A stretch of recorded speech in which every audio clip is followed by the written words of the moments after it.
Folks, if you've ever walked into a thrift store, scrolled eBay at 2 a.m., or gotten that rush when you spot a shiny 80S or 90S CD player with the original remote still in the box, this video is going to hurt a little.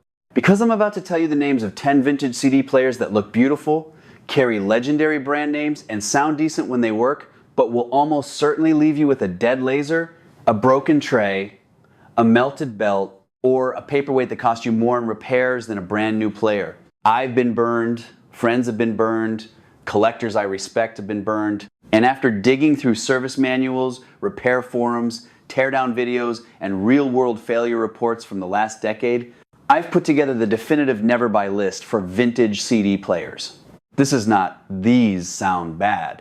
This is these will fail on you. Parts are scarce or non-existent, and the design itself was a time bomb. Welcome to Legend Audio. Let's protect your money and your sanity.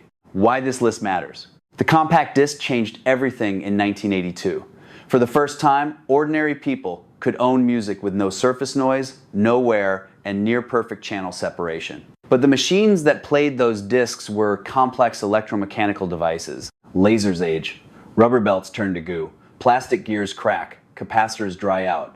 Glue that held critical lenses in place fails after 30 years. Some manufacturers overbuilt their transports, others cut corners the moment the format became mainstream. The difference between a player that still works in 2026 and one that dies the week after you buy it is often just the choice of laser mechanism, the type of glue, or the quality of a single spindle motor. Today we're ranking the 10 categories and specific models that keep showing up in the parts or repair only section for the same painful reasons. I'll give you the model names, the exact failure modes, why the design caused it, and what you should buy instead. Grab a notebook or just hit the timestamps in the description. Budget, supermarket, and house brands, realistic, GPX, Memorex, no-name clones. Starting at number 10 because these are the most obvious traps, yet people still fall for them every single week in 2026.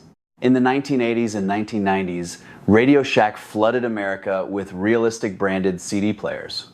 Department stores, catalog companies, and big box retailers pushed GPX, Memorex, Emerson, and a dozen other house brands that looked shiny on the shelf next to the boomboxes and cassette players. These machines were never designed to last. They were rebadged Chinese or Korean mechanisms stuffed into the cheapest possible plastic chassis, using the lowest bid laser pickups, the thinnest belts, and zero long-term service support. The common failure pattern is brutal and predictable. The laser diode dies or becomes so weak it can only read perfectly clean factory pressed discs, and even then only for a few minutes before it starts skipping or displaying no disc. The single rubber belt that moves the tray turns into black, sticky paste. The plastic gears in the loading mechanism crack or lose teeth. Display drivers fail, leaving you with a blank or flickering front panel. And because these brands never maintained a real service network, there are almost no service manuals, no replacement optical pickups, and no spare parts floating around in any useful quantity. I've watched people pay $40 to $80 for a working realistic CD, 2400 or CD, 3300 series player, only to discover a week later that it skips on every disc they own. The seller wasn't lying. The machine worked when they tested it with one clean disc. Then, the laser, already on its last legs after 30+ years, finally gave out. One repair tech I spoke with described opening a realistic unit and finding the original belt had literally melted into a gooey mess that had to be scraped off the pulleys with a razor blade.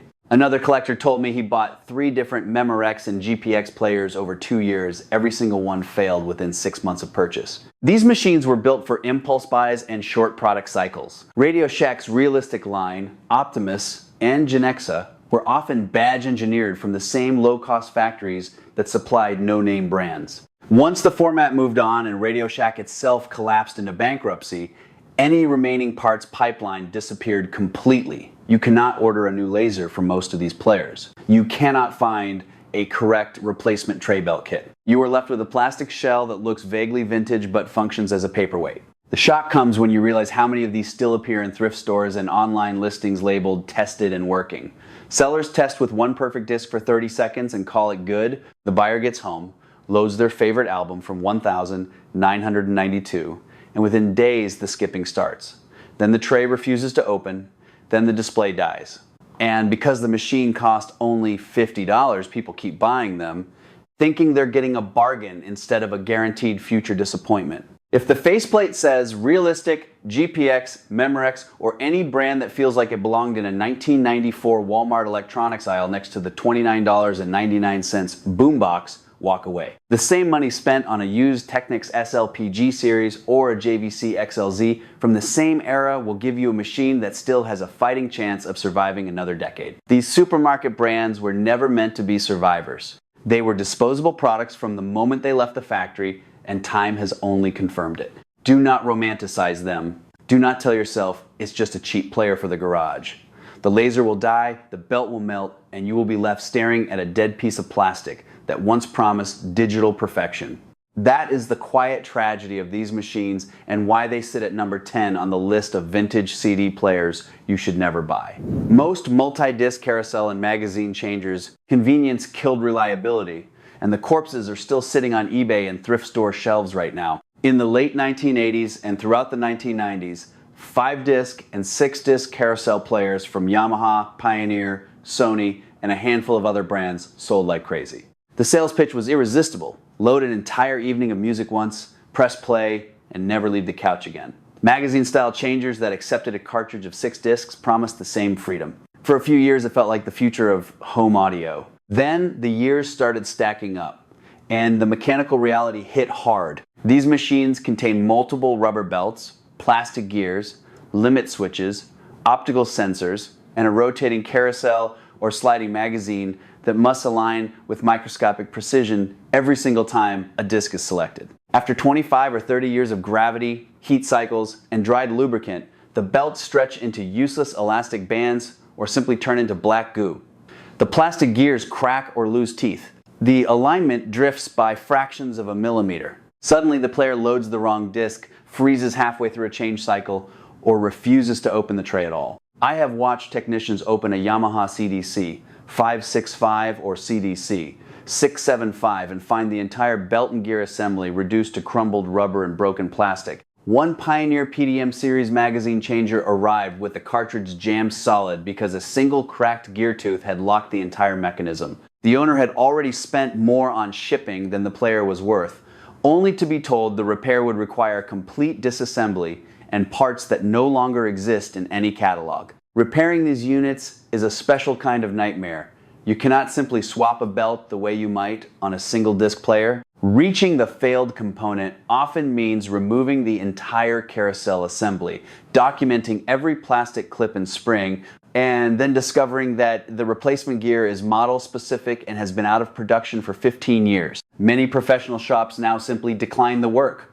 The labor hours are too high and the success rate too low. What looks like a $60 bargain on the used market can easily turn into a $200 part search with no guarantee of success. The emotional cost is worse than the financial one. Collectors describe the exact moment the machine that once played 5 discs in a row suddenly starts selecting the same disc over and over, or the tray opens 3 inches and then jams with a sickening plastic crunch. That is the sound of convenience finally collecting its debt. If continuous music is what you crave, buy a modern streamer, a reliable single disc player, and a remote control. Your future self will not be standing in a repair shop holding a broken carousel mechanism and asking why no one makes the gear anymore. These multi-disc machines were engineering compromises designed for a market that wanted features more than longevity. Time has exposed the compromise for exactly what it was. Yamaha CDX and CDC series with known spindle motor and transport weaknesses, Yamaha built some genuinely nice sounding CD players. The natural sound philosophy wasn't just marketing copy. Many of their mid to upper models delivered a smooth, musical presentation that still holds up today when the machine is healthy.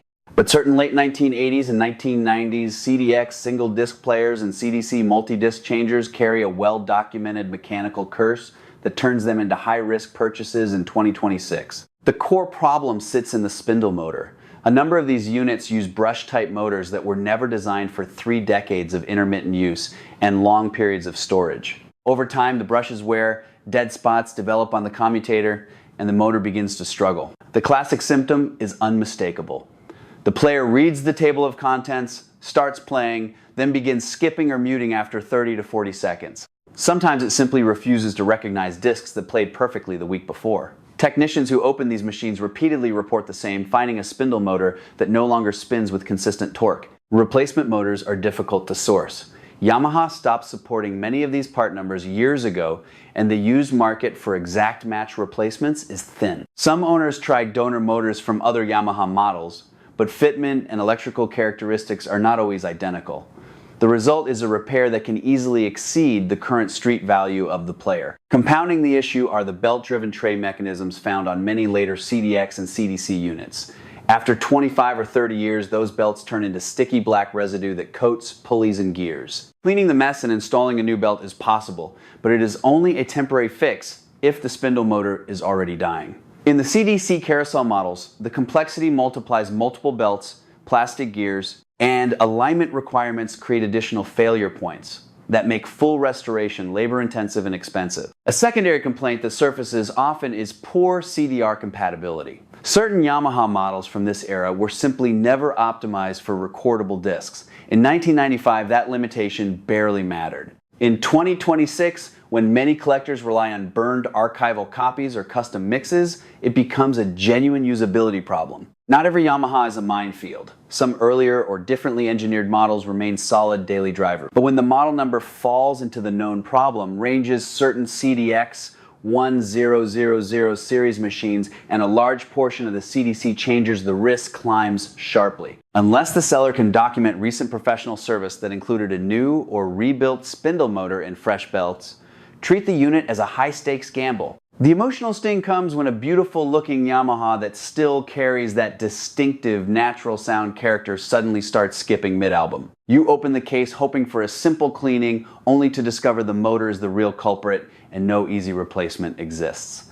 That is the quiet trap these particular Yamaha series set for today's buyers. Pioneer PD series with the infamous lens falling out problem. This one is almost legendary in repair circles. Pioneer made some beautiful players, heavy chassis, good DACs, nice displays, but in a large number of 80S and 90S models, they used a UV cured adhesive to hold the objective lens on the optical pickup. That glue was chosen for manufacturing speed. It was not chosen for a 3-0-year lifespan. Over time, the adhesive fails, the lens simply falls out and rattles around inside the player. Suddenly, the unit that was reading discs perfectly stops reading anything. Many sellers list these as not reading discs and have no idea the tiny glass lens is loose inside the chassis. Repair is possible if you can find the lens and re-glue it carefully, but it's delicate work. Get dust or fingerprints on the lens and you've made it worse. Original pickups for many of these models are scarce. If you're looking at a Pioneer PDS series, PD70, PD91, or almost any of the mid to high range units from that era, ask the seller specifically, has the lens ever fallen out or been re-glued? If they don't know what you're talking about, assume the risk is high. Later, cost-reduced Phillips and Magnavox plastic chassis players. Early Phillips players with the CDM1 and CDM4 swing arm mechanisms are tanks. Many are still running strong, but once Phillips started aggressive cost reduction in the later 80S and 90S, the chassis became mostly plastic, the mechanisms got lighter, and reliability dropped. The CDM, 1-2, and related VAM mechanisms that appeared in many Marantz and Phillips players of the 90S have a mixed reputation. Some units last, others develop weak lasers, suspension sag in the lens, or spindle motor issues far earlier than the classic swing arm designs. Magnavox branded versions of the same platforms often use the cheapest possible implementation. Plastic gears in the tray mechanism commonly shatter. Replacement gears exist for some models, but not all.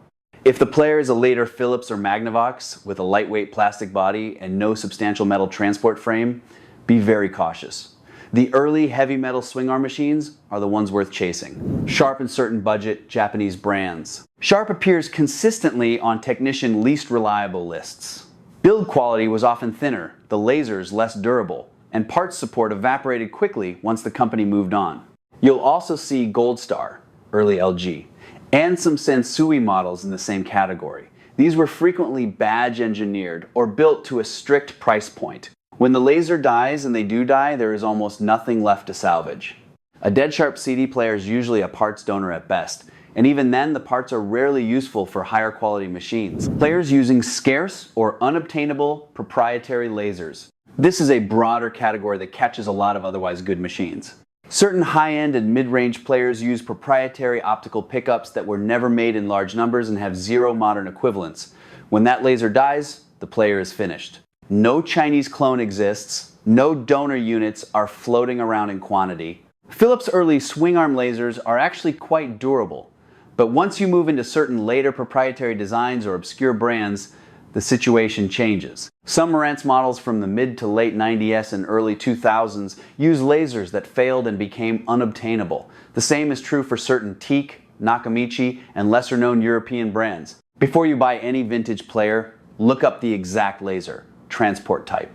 If the answer is no replacements available anywhere, treat the machine as a ticking clock. Late model, not really vintage players, 2005, 2015. With cheap modern lasers. This one surprises people. Many collectors assume that a 1-5-year-old player is safer than a 3-5-year-old one. In reality, once the industry stopped caring about CD as a primary format, the quality of the optical pickups collapsed. A lot of mid-2000s and early 2010s players from respected brands use the same cheap $5 Sanyo or generic lasers found in boomboxes. These lasers often last only 5-10 years of normal use. The players look modern, have digital outputs, and sometimes sound fine until the laser dies and no high-quality replacement exists. I've seen Marantz and other brand name players from this era fail with exactly the same skipping then dead pattern. The technician's response is usually a shrug. True vintage, roughly 1,983, 1,998. With a known good transport, is often more reliable long-term than these transitional machines. Any player whose only path to good sound requires unavailable parts or impossible repairs. This is the philosophical number 2. Some machines were so complex or used so many proprietary chips and mechanisms that even a skilled technician cannot keep them alive economically. When the laser, the servo board, and the tray mechanism all need attention at once and none of the parts are available, the repair quote exceeds the value of the player. Certain early high-end players fall into this trap. Beautiful engineering, heavy chassis, legendary sound, and zero part support in 2026. If the community consensus is beautiful when it works, nightmare when it doesn't, and the failure rate is high, it belongs on this list. The Pioneer lens drop, epidemic combined with unobtainable pickups in flagship models. Number 1 is reserved for the combination that burns people the hardest. Attractive high-end Pioneer players that suffer the lens, falling out problem, and then have no practical replacement optical pickup available. You buy a heavy, good-looking PD series flagship. It works for a month. Then the lens drops. You try to re-glue it. It works for a while longer. Then the laser diode itself weakens. Now you're looking for a rare pickup that either doesn't exist or costs more than the player is worth. These machines sit at the intersection of common failure mode, plus scarce parts, plus collector demand that keeps prices higher than their reliability deserves. That is why they sit at the top of the never buy list for most people who are not professional restorers with a parts bin full of donors. So what actually survives? From real-world reports and multiple buyer's guides, Technic's SLPG series, especially the A versions, with Philips CDM transports, simple, durable, and often still working after decades. JVC XLZ and XLV series from the 90S, with the Optima laser mechanism. Many collectors rank these among the most reliable. Early Philips and Marantz players with the classic CDM1 or CDM4 swing arm mechanisms, the heavy metal ones, not the later plastic cost-reduced versions. Certain Sony models that use the more common and still available KSS lasers, KSS 210, KSS 213, etc., provided the unit has been well cared for. Denon players that use Sony mechanisms in the reliable years always prefer a player that has a digital output so you can feed a modern DAC if you want. Always test with both press CDs and a few CDRs. Always ask about recent service. Vintage CD players can still deliver wonderful sound. The best of them have a musicality and build quality that many modern machines lack. But the format is old enough now that mechanical and optical failure is not a possibility. It is a probability for many designs. The 10 categories and models on this list share the same story. Attractive exterior, real engineering ambition in some cases, and a critical weakness that time has exposed. Do the research, check the transport type, prefer the known durable mechanisms. And if a deal seems too good to be true on one of these problem children, it probably is. If this video saved you from a $200 paperweight, hit the like button and subscribe to Legend Audio. Drop a comment with the worst vintage CD player experience you've had. I read every one of them. Thanks for watching. Keep the music spinning on machines that can actually keep spinning.